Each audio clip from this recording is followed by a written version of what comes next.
Manhã de segunda-feira, hoje dia 3 de agosto de 2026. Nós somos os vossos irmãos em Cristo, Fernando e Esther Koenig, aqui da cidade de Itajaí, no estado de Santa Catarina. E com alegria nós os saudamos com a paz do Senhor. Amém. Que a paz de Deus, que a graça e a paz do Senhor esteja sobre todos vós.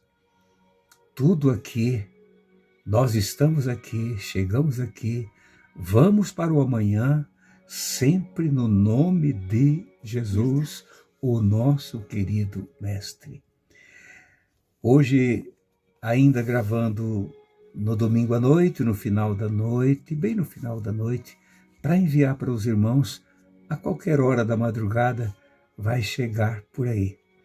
Sejam abençoados e sempre amantes da bendita palavra do Senhor.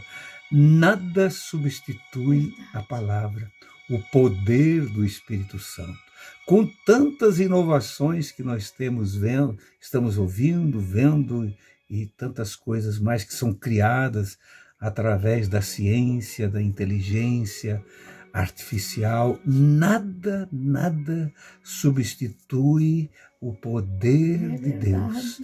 Nada substitui a graça e a força do Espírito Santo. Nada. Ele continuará, ele começou com a igreja e vai até o fim, sem mudar em nada. A gente sabe disso. O apóstolo Paulo, quando foi preso em Jerusalém, e o Senhor visitou ele na prisão e disse: Paulo, não desanima, porque assim como tu desse testemunho de mim aqui em Jerusalém, tu vais para Roma. E com esta mensagem, ele disse que foi o Senhor, ele registrou, que esteve com ele naquela noite e falou essas palavras. Como tu desse testemunho de mim aqui, tu vais fazer o mesmo em Roma. Mas até chegar lá em Roma, ele passou uma grande e terrível luta. Esteve preso na Cesareia, em Jerusalém pouquinhos dias, mas na Cesareia, sob as guardas do rei, né, sob o Império Romano, pediu para ir para Roma, para ser julgado em Roma, e foi. O julgamento não foi favorável a ele morreu, foi morto, condenado à morte. Mas em todo o trajeto de Cesareia, de um navio para outro e do outro, até chegar lá, ele passou grandes lutas. Teve momentos que ele falou: faltou-nos toda a coragem, toda a esperança de viver. Faltou para nós. Quando ele viu aquelas tempestades, aqueles temporais no mar e o navio se batendo de um lado para outro, grande naufrágio, tiveram que invernar na ilha de Malta e depois seguir para Roma num outro navio.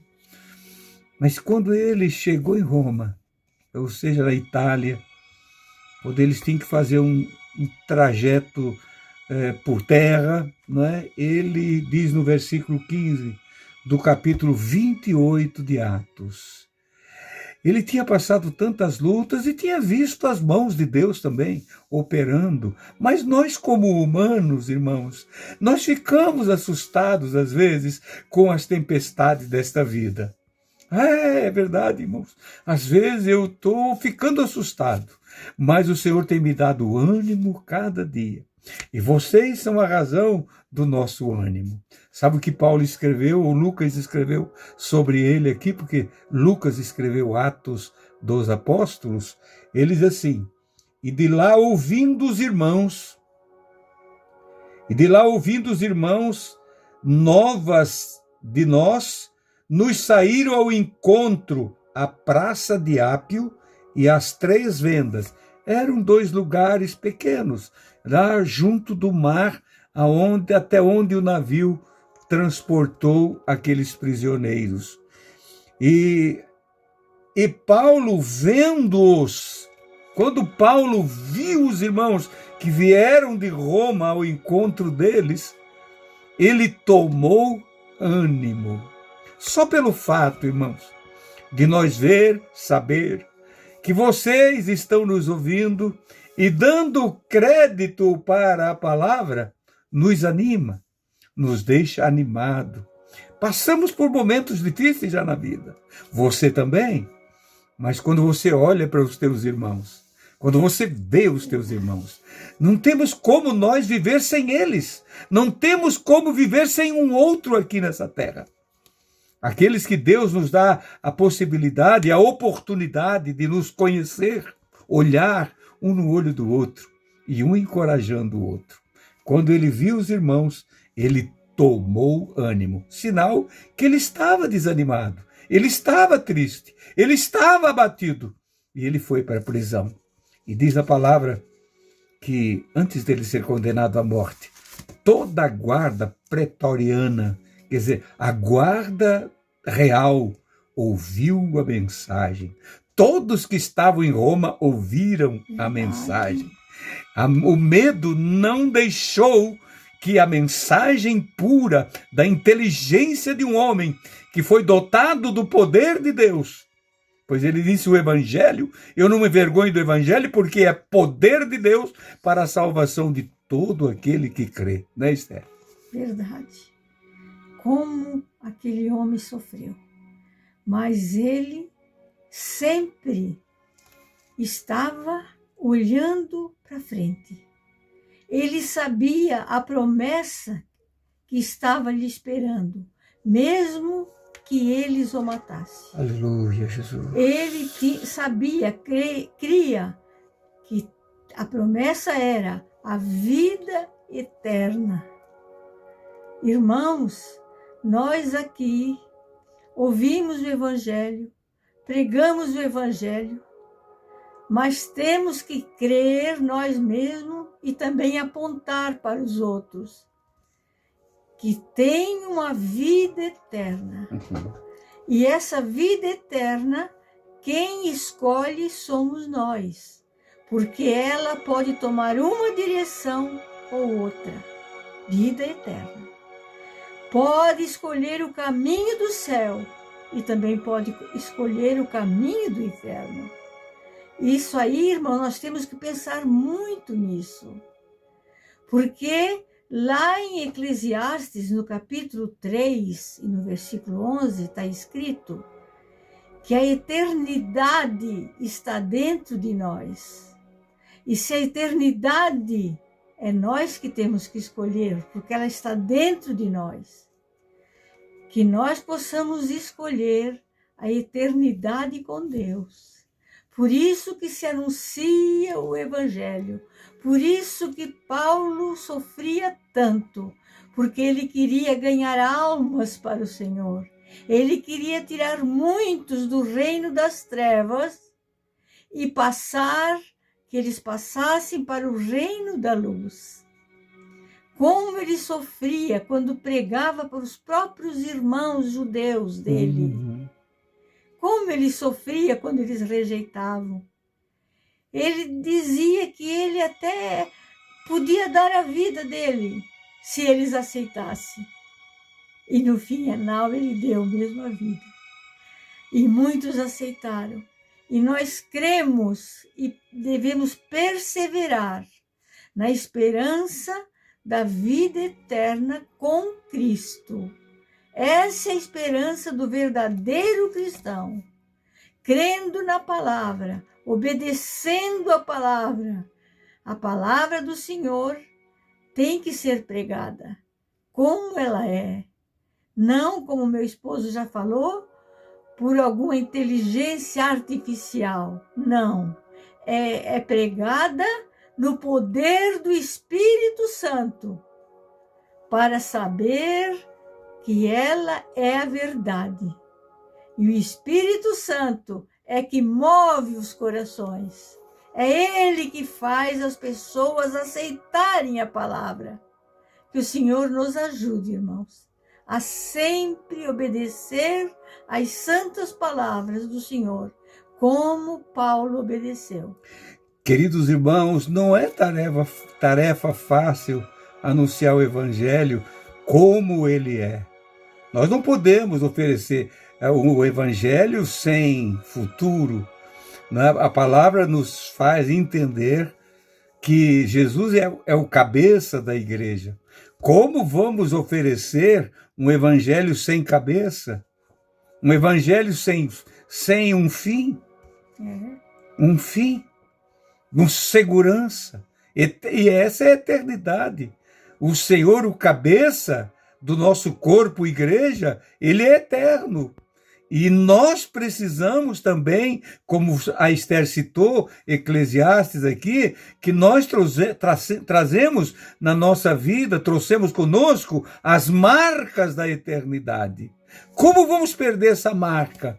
Nós vamos viver a eternidade, num lugar ou no outro, mas nós queremos viver aonde está o cabeça da igreja, que é Cristo Jesus, nosso Salvador. Aleluia. O apóstolo Paulo, escrevendo também aos Coríntios, na primeira carta, capítulo 9, versículo de número 16, ele disse: porque se anuncio o evangelho, não tenho de que me gloriar. Não tem de que se gloriar, pois me é imposta esta obrigação, e ai de mim se não anunciar o evangelho. Ai de mim, ai de nós, se não anunciar o evangelho. É através da nossa boca, é através desses homens mortais que enfraquecem no físico, morrem, e é deles, é através de nós que o evangelho, através desses homens, que o evangelho chegou aonde chegou e vai chegar até o fim, através de servos e servas do Senhor. Ainda tem profetas para a igreja. Continua havendo profetas com responsabilidade de anunciar a eternidade. Nós seríamos as pessoas mais queridas do mundo se anunciássemos um evangelho sem cabeça. O evangelho só voltado para as coisas terrenas. Mas não tem como fazer isso. Nós estaríamos pregando contra nós mesmos, contra a marca que está dentro de nós, que é a eternidade. Não pensar mais nisso, não fazer caso disso. Mas nós pregamos o evangelho da eternidade. Me é imposta esta obrigação. E ai de mim se eu não pregar o evangelho. Muitas vezes, irmãos, lá eu acabei de ler sobre Paulo quando tomou ânimo. Você prega o evangelho e vem para casa, às vezes depois de uma mensagem, viemos no carro conversando com a Esther, e eu penso assim, como é que tomara que ela me dê uma palavra de ânimo, porque não é fácil a tarefa, é difícil.